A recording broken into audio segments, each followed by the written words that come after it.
जय श्री कृष्ण साथियों। आखिर कर्ण ने मृत्यु के अंतिम समय में भगवान श्री कृष्ण से ऐसे क्या दो वरदान मांगे थे और कर्ण को दानवीर कर्ण क्यों कहा जाता है। कर्ण की दानवीरता की चर्चा आज भी लोगों से सुनने को मिलती है। यह प्रसंग बहुत रोचक है, इसलिए आपसे हाथ जोड़कर निवेदन करता हूं कि वीडियो को अंत तक देखिए। महाभारत का सबसे तेजस्वी योद्धा कर्ण, जिसका जीवन आरंभ से ही कठिनाइयों से भरा रहा और सूत पुत्र कहकर हमेशा उसका अपमान किया जाता रहा, परंतु दुख की बात यह थी कि वह स्वयं भी नहीं जानता था कि वह सूर्य भगवान और माता कुंती की संतान है।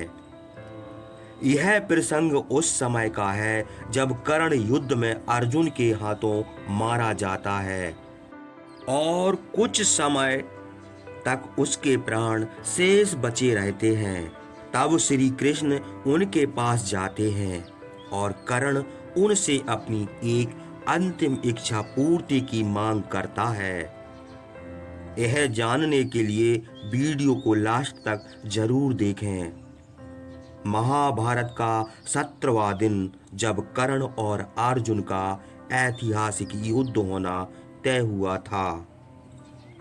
दोनों के सामने आते ही भीषण युद्ध आरंभ हो गया था।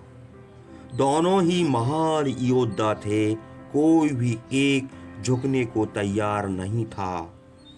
तब श्री कृष्ण को लगा कि यदि ऐसे ही युद्ध चलता रहा तो पांडवों का जीतना असंभव है और यदि सूर्य आज तक कर्ण नहीं मारा गया तो युद्ध कभी समाप्त नहीं होगा। तब श्री कृष्ण ने उपाय निकाला और उसी के अनुसार वे अर्जुन को युद्ध क्षेत्र से दूर लेकर जाने लगे। तब अर्जुन ने कृष्ण से पूछा कि वासुदेव, यह क्या हो रहा है? ऐसा करना तो कायरता का परिचय देना है। तब श्री कृष्ण ने कहा, हे अर्जुन, कभी कभार ऐसा समय आता है जब हमें जीतने के लिए स्वयं को हारा हुआ दिखाना पड़ता है। और पार्थ, तुम तो जानते ही हो, मेरा एक नाम रण छोड़ यूं ही नहीं पड़ा। तब अर्जुन को दूर जाता देखकर कर्ण भी उनके पीछे पीछे आने लगता है और मन ही मन सोचता है कि भला वासुदेव रथ को कहाँ ले जाना चाहते हैं। कर्ण ने अर्जुन को पीछे से बहुत ललकारा और कायर भी कहा, लेकिन श्री कृष्ण रथ रोकने को तैयार ही नहीं थे। बस मुस्कुराते हुए आगे बढ़ते जा रहे थे। बहुत आगे जाकर कृष्ण ने रथ को रोका, जहां अर्जुन और कर्ण का भीषण युद्ध आरंभ हो गया। तब अचानक कर्ण के रथ का पहिया मिट्टी में धंस जाता है और अर्जुन यह देखकर बाण चलाना बंद कर देता है। तब श्री कृष्ण ने कहा, हे अर्जुन, अपने बाणों को मत रोको। यही वह उचित समय है जब कर्ण की मृत्यु संभव है। तब अर्जुन ने कहा, वासुदेव कर्ण निहत्था है और उसका रथ भी असंतुलित है। मैं ऐसे कैसे कर सकता हूँ?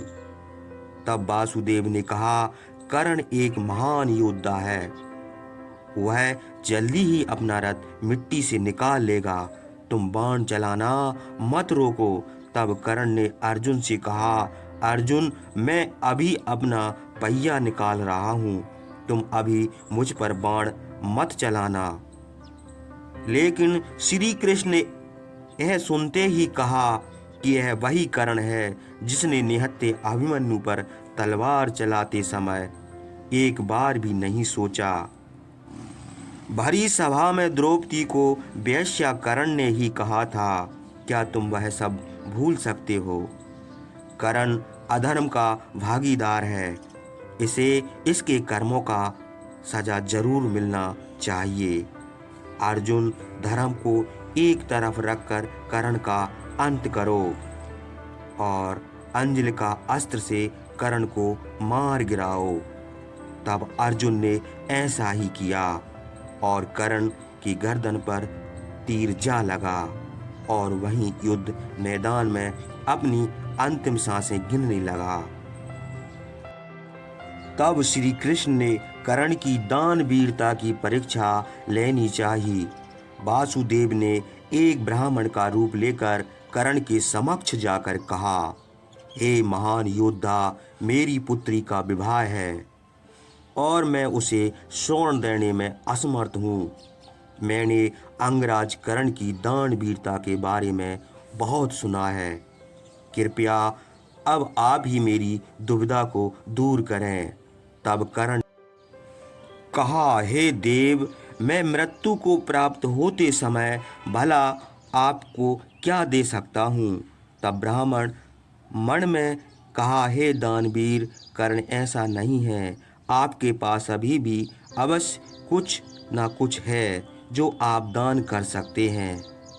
तब कर्ण समझ गए कि यह कोई साधारण ब्राह्मण नहीं है। तब उन्होंने पूछा कि हे देव, आप ही मुझे बताइए कि मेरे पास ऐसा क्या है जो मैं आपको दे सकूं। तब वासुदेव ने कहा, हे दानवीर, तुम्हारे सोने का दांत तुम दान में दे सकते हो। तब कर्ण ने कहा, हे ब्राह्मण, मैं तो असहाय हूँ, कृपया आप ही पत्थर मारकर इसे निकाल लीजिए। तब ब्राह्मण ने कहा, दान तो दानवीर द्वारा दिया जाता है, स्वयं नहीं लिया जाता। तब कर्ण ने असहाय पीड़ा में भी पत्थर से अपने दांत को तोड़कर ब्राह्मण को देना चाहा, परंतु ब्राह्मण ने कहा, हे अंगराज, मैं अपवित्र दान कैसे ले सकता हूँ। तब कर्ण ने पास में पड़े तीर से माँ गंगा की सहायता से अपने उस दांत को पवित्र किया और तब उस ब्राह्मण को दे दिया। कर्ण ने कहा कि कृपया अब तो अपने सत्य रूप के दर्शन दीजिए। तब श्री कृष्ण ने अपने सत्य रूप के दर्शन कर्ण को करवाए और कहा, हे कर्ण, तुम जैसे दानी तीनों लोकों में और कहीं नहीं है। इसलिए जब तक इस पृथ्वी पर सूर्य और चंद्रमा रहेंगे तब तक तुम्हारा नाम दानवीर कर्ण के नाम से जाना जाएगा। मैंने ऐसा दानवीर कभी नहीं देखा। मैं अति प्रसन्न हूँ। तुम मुझसे कोई भी वरदान मांग सकते हो।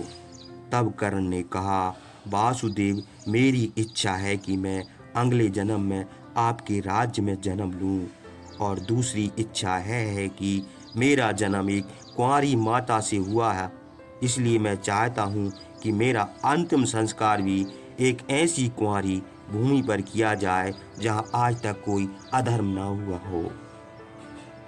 तब यह कहकर कर्ण ने अपने प्राण त्याग दिए और श्री कृष्ण तथा अन्य पांडव, जो यह सब जान चुके थे कि कर्ण उनका ज्येष्ठ भाई था, तो अब उन्होंने भी ऐसी भूमि ढूंढने की बहुत कोशिश की, लेकिन उन्हें ऐसी भूमि कहीं नहीं मिली जहाँ कोई अधर्म ना हुआ हो।